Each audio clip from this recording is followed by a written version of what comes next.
இந்த ஃபெஸ்டிவல் சீசனுக்கு பிளாக் பஸ்டர் வண்ணங்களில் அமெரிக்கா தனது அனைத்து சர்வதேச உறவுகளிலும் தனது சொந்த நலன்களையே முதன்மைப்படுத்துகிறது. எப்போதுமே தன் வெளியுறவு கொள்கைகளை தமது நாட்டின் அரசியல் மற்றும் பொருளாதார நலன்களின் அடிப்படையில் அமெரிக்கா தீர்மானிக்கிறது.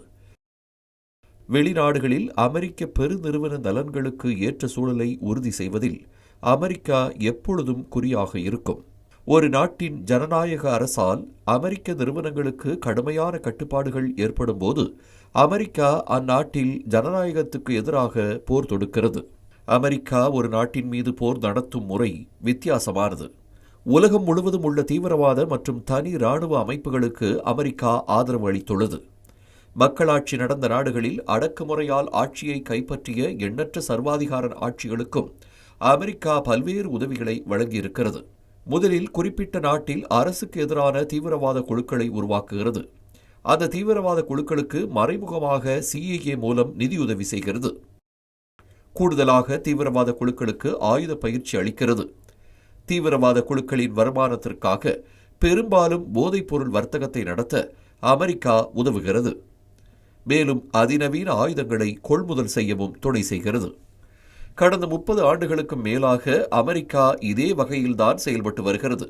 இந்த அடிப்படையில்தான் அரசியல் காரணங்களுக்காக மத்திய கிழக்கில் அல்-கொய்தா மற்றும் ISIS போன்ற தீவிரவாத அமைப்புகளை அமெரிக்கா உருவாக்கி பயிற்சி அளித்து நிதியுதவி செய்து வந்தது. ரஷ்யாவுடன் உறவுகளை மீண்டும் கட்டி எழுப்புவதில் எத்தியோப்பியா செயல்பட்டு வருவதால் அமெரிக்கா எத்தியோப்பியாவை சீர்குலைக்க முயல்கிறது. சீனாவுக்கு எதிராக ஹாங்காங்கில் தீவிரவாத நடவடிக்கைகளுக்கு அமெரிக்கா உதவுகிறது. லிபியாவில் கடாஃபியை வீழ்த்துவதற்கு அல்-கொய்தாவுடன் அமெரிக்கா கூட்டு சேர்ந்தது. சிரியாவில் பஷர் அசாத்தின் ஆட்சியை எதிர்க்கும் குர்ஷித் ஒய்பிஜிக்கு அமெரிக்கா ஆதரவளித்து வருகிறது.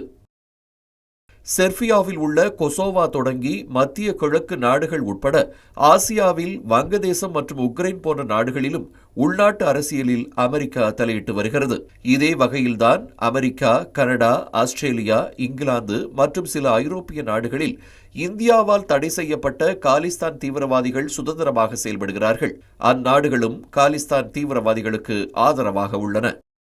இதன் தொடர்ச்சியாக இந்தியாவில் உள்நாட்டு கலவரத்தை தூண்டவும் இந்தியாவில் தீவிரவாத நடவடிக்கைகளை அந்நாடுகள் ஊக்குவிக்கின்றன.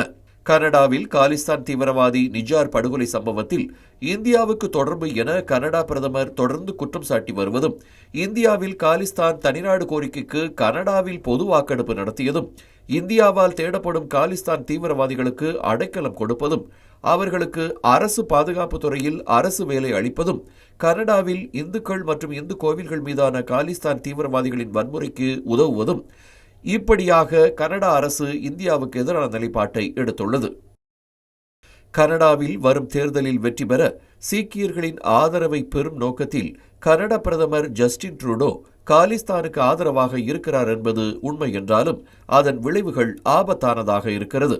காலிஸ்தான் தீவிரவாதி குர்பத்வந்த் சிங் பன்னூன் உடனான கனடா மற்றும் அமெரிக்காவின் உறவு இன்னமும் அந்நாடுகள் தீவிரவாதிகளையே சுய லாபத்துக்கு பயன்படுத்துவதை வெளிச்சம் போட்டு காட்டுகிறது.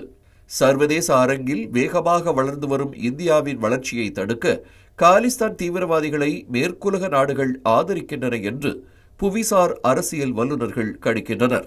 இந்த சூழலில் இந்தியாவின் உள் விவகாரங்களில் அந்நிய தலையீட்டை தடுத்து தனது இறையாண்மையை உறுதிப்படுத்த வேண்டிய நேரத்தில் இந்தியா இருக்கிறது.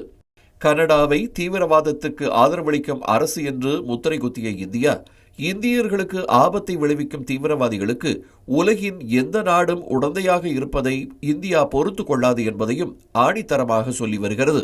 இந்த நிலையில் தெற்கில் உள்ள நாடுகளை ஒன்றிணைத்து அவர்களின் முன்னுரிமைகள் மற்றும் வெவ்வேறு பிரச்சினைகள் தொடர்பாக ஒரு பொதுவான தளத்தை உருவாக்கவும் பிரதமர் மோடி குளோபல் சவுத் என்ற அமைப்பை முன்னெடுத்திருக்கிறார். புவிசார் அரசியலில் இந்தியா ஒரு புதிய மாற்றத்தை ஏற்படுத்தி வருவது குறிப்பிடத்தக்கது. இந்த ஃபெஸ்டிவல் சீசனுக்கு பிளாக் பஸ்டர் வண்ணங்களில் செய்திகளை உடனுக்குடன் தெரிந்து கொள்ள தமிழ் ஜனம் யூடியூப் பக்கத்தை சப்ஸ்கிரைப் செய்யுங்கள்.